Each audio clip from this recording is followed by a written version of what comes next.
Hello, me प्रांजलीस recipe and ब्लॉगमध्ये तुमचं अगदी मनापासून स्वागत आहे. तर आज आपण काही महत्त्वाच्या किचन टिप्स बघणार आहोत.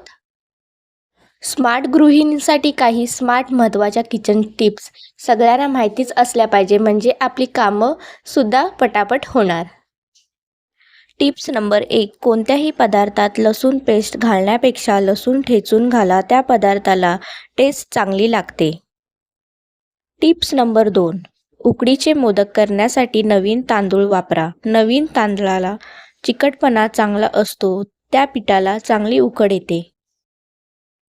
Tips number 3. केसर कधीच बाहेर ठेवू नका, त्याचा रंग उतरतो, तर ते फ्रीजमध्ये ठेवा. Tips number 4. चिकू लवकरात लवकर पिकावेत म्हणून ते तांदळाच्या डब्यात ठेवावे. Tips number 5. नवीन भांड्यांचे प्लास्टिक काढायचे असेल तर ते भांडे थोडेसे गरम करावे आणि मग ते प्लास्टिक काढावे. प्लास्टिक लवकर निघते. Tips number 6. लाल मिरची दळायला देण्यापूर्वी तिला मोहरीच्या तेलाचा हात लावा. वर्षभर लाल रंग राहतो.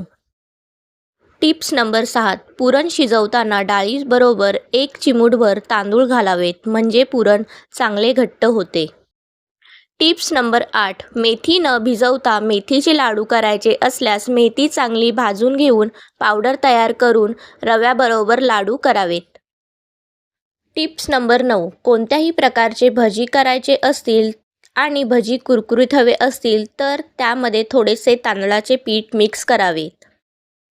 Tips number 10. मेंदूवडे करताना वड्याचे पीठ पातळ झाल्यास त्यात बारीक रवा मिक्स करावा, वडे कुरकुरीत होतात.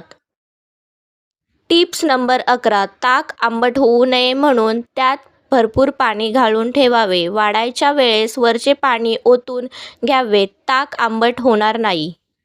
Tips number 12. बटाटे कधीच कांद्याबरोबर ठेवू नयेत, ते लवकर खराब होतात. Tips number 13. वर्षभराचे तिखट, मसाला, हळद यांना कीड लागू नये म्हणून त्यात हिंगाचा खडा टाकून ठेवावा. Tips number 14. गोड बुंदी, बर्फी तसेच लाडूचे तुकडे उरले असतील तर दूध व ब्रेड घालून खीर बनवावी. Tips number 15. आंब्याचा रस, श्रीखंड आंबट असल्यास त्यात थोडासा खाण्याचा सोडा दुधात विरघळून घालावा, सर्व आंबटपणा निघून जातो. Like, share and subscribe.